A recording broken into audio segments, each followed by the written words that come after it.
सलीमगढ़ किले के साथ ही लाल किले को भी 2007 में यूनेस्को वर्ल्ड हेरिटेज साइट में शामिल किया गया था। फारुखसियार का कत्ल किया गया था।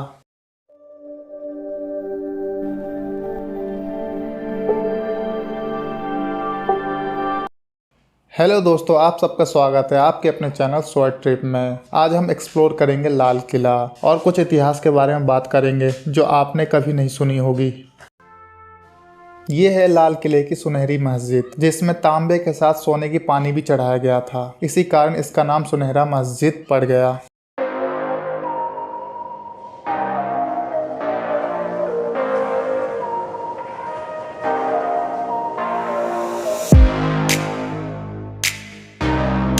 लाल किला का टिकट काउंटर, जिसमें काफ़ी भीड़ होती है, इसलिए ऑनलाइन टिकट कटवाएं इस बार कोड से। किसी ऑनलाइन पेमेंट ऐप से स्कैन करें और टिकट काट लें। ये वो इमारत है जिसकी तकदीर वक्त ने अपने हाथों से लिखी। पुराने हिंदुस्तान को आज के हिंदुस्तान बनने में जितना समय लगा और जो कहानी गढ़ी गई, दिल्ली का ये लाल किला गवाह बना।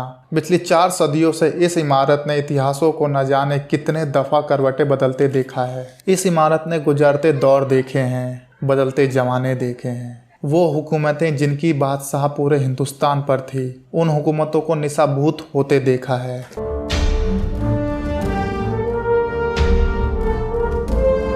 लाल किला 1857 तक तकरीबन 200 सालों तक मुगल साम्राज्य का निवास स्थान था। लाल किला दिल्ली में है। मुगल शासनकाल में लाल किला मुख्य किले के रूप में जाना जाता था।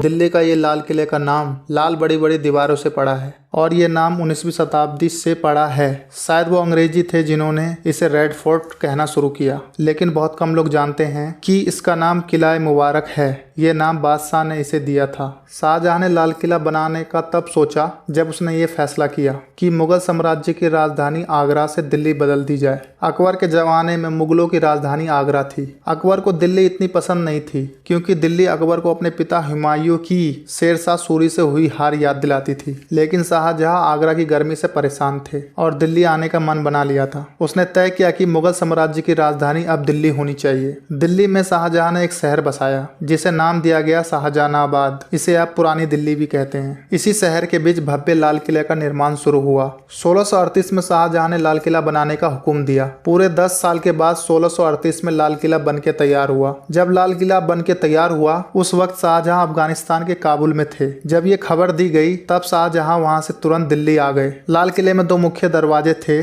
दिल्ली दरवाजा और लाहौरी दरवाजा। दिल्ली दरवाजा से शाहजहां नमाज पढ़ने जामा मस्जिद जाया करते थे।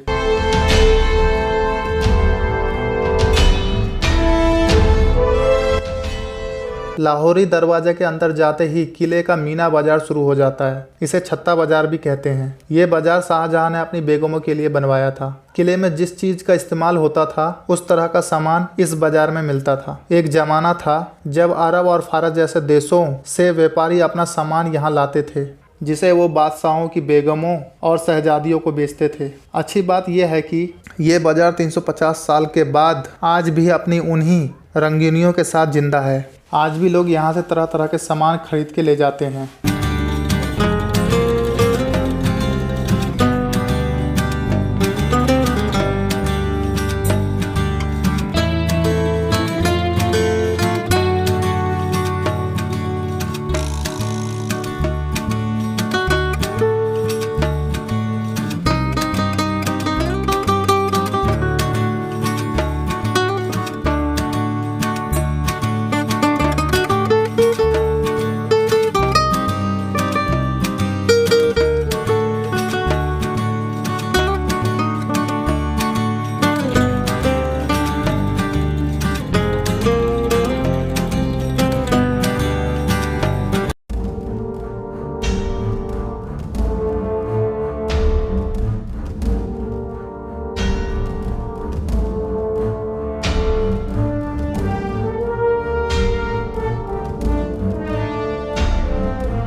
छत्ता बाजार खत्म होते ही सामने दिखाई देता है नौबत खाना। नौबत खाना के ऊपर म्यूजिशियन बैठते थे और यहाँ दिन में 5 बार नौबत बजती थी, अलग अलग वक्त को बताने के लिए। नौबत खाने में बादशाह के आने की घोषणा करने के लिए भी बजा करती थी। इसी नौबत खाने के ऊपर 9वें मुगल बादशाह जहांदार शाह और 10वें मुगल बादशाह फारुखसियार का कत्ल किया गया था।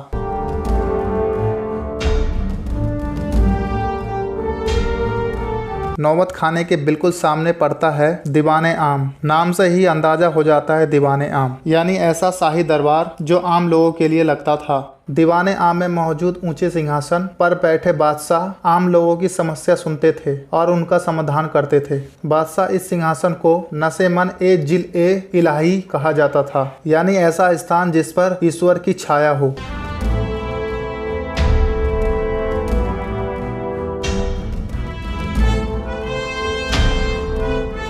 इसे रंगों का महल कहा जाता है। इसमें बादशाह और उनकी पत्नियां और दासियों का निवास स्थान था। बादशाह अपनी पत्नियों और दासियों के साथ इसी महल में रात का भोजन करते थे।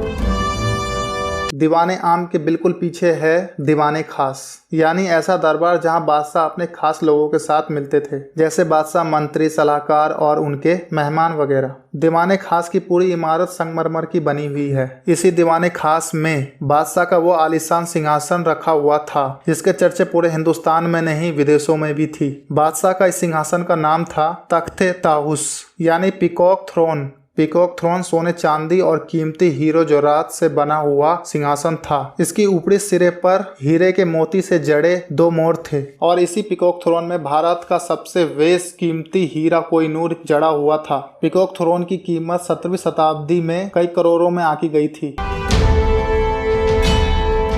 दीवाने खास लाल किले का सबसे खूबसूरत महल हुआ करता था। इसकी खूबसूरती का अंदाजा इसी बात से लगा सकते हैं कि इसकी पूरी छत चांदी का हुआ करती थी। बाद में उस चांदी को छत से निकाल लिया गया अंग्रेजों और लुटेरों द्वारा।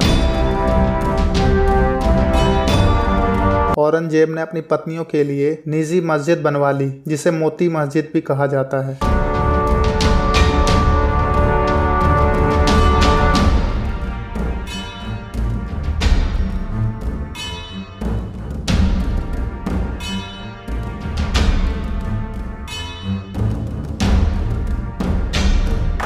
यह है हीरा महल और इसके फर्श पर पानी रहा करता था। हीरा महल के आगे है साहब बुर्ज। इसके ऊपर से पानी डाला जाता था, उसके बाद फर्श पर पानी डाल दिया जाता था।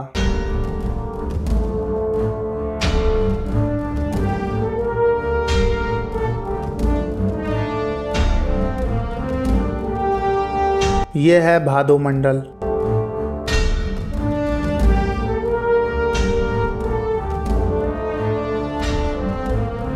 ये है लाल किले का जफर महल। इसे आखिरी बार मुगल बादशाह बहादुर शाह जफर ने 1842 में बनवाया था।